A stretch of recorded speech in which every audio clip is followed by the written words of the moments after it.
It's like I'm my own evil twin.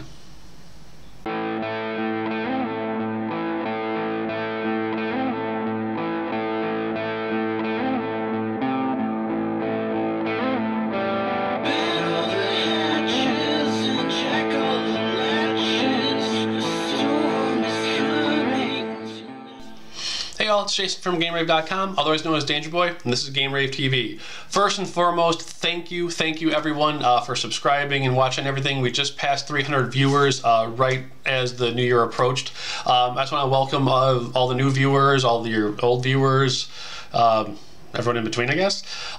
So, you know, thanks. Hopefully 2014 will be a nice big year for us and we'll get things going. Also, Happy New Year. Hopefully everyone had a good, safe Christmas, holiday, you know, drunk parties on New Year's. It's all good. For our first episode of the new year, we've been getting a lot of emails and questions on different forums with people coming to GameRave and asking about collecting and how to start and like where should they go and so forth. And so with it being a new year and people trying to go for a new collection or maybe a new angle on their collection, I figured I'd focus on what I like to call subsets. Now, a subset can change based on what you're collecting. If you're collecting an entire library, say for example on the PlayStation, a subset could be as big as the Greatest Hits collection or the Lightspan games, or a subset could be something smaller, more quaint. By example, if you were a big Mega Man fan, a subset collection for you might be like all the Battle Network games on the DS, or maybe just the couple of Legends games on the PlayStation 1. With the PlayStation 1's library, and this being a PlayStation collecting website, I wanted to take you guys in a direction you might not have been thinking about when buying games for your collection, whether it is the entire library or just certain stuff. So for our first episode, I wanted to point out a really neat subset you can go for, and that is the checkerboard subset. Long story short, in Japan there was a collection of games called the Simple Series, and they were literally just that. They were a simple series of games released at budget prices so that anyone could jump in and play a game with their system. Most of the titles were more or less generic, I wouldn't say knockoffs, but like just not really brand name games. Like it was almost like an Atari 2600 library. They had like chess, backgammon, boxing, bowling, etc.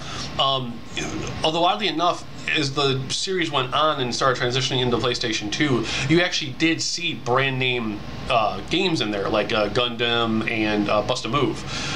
With the American PlayStation, a whole bunch of Simple Series games actually did come over from Japan. The problem being from different US publishers and the like. Everyone who brought them over, with the exception of AgeTec, more or less did their own thing. There wasn't really a unifying way to realize what you were buying, except for the subset we're talking about today, which is the Checkerboard Series. Now, for those that saw our Board Game Top Shop review, you actually have already seen one of the checkerboard games.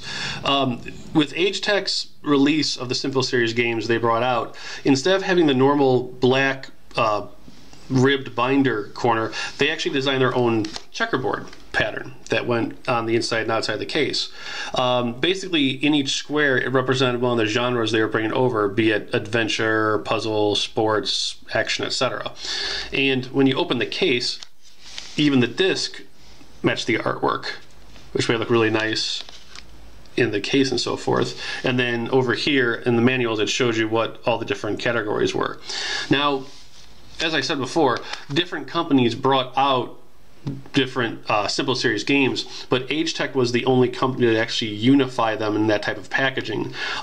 What's weird though is even within their unification, they still didn't follow the same pattern. With the banner up top, on some games it was just the name, like bowling, racing, etc. However, in other ones, it would actually be the genre and the game name. So like Shooter Sanvein, Board Game Top Shop, etc. So that's kind of goofy in that pattern. What makes collecting this particular subset even more intriguing is that you can technically cheat. Rather than buying all the games individually, you could actually snap up most of them by buying Tomo's 3-in-1 bundles. Each bundle came with either 3 of the checkerboard games or 1 or 2 of the checkerboard games with another one of their releases, which more or less happen to be one of the Simple Series games or the King of Fighters game figure that one out.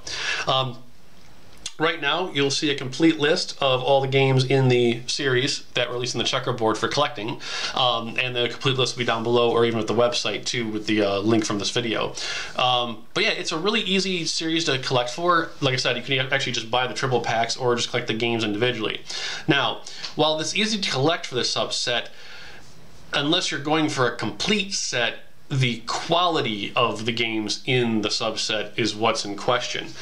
Both spaceship shooting games, Crossroad Crisis, obviously Board Game Top Shop, and a couple others are actually really good, really worth your time and effort to track them down.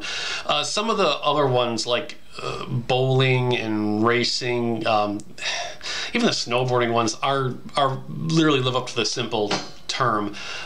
They're just not that good, but as a whole series for the subset, it's actually worth it just to check everything out.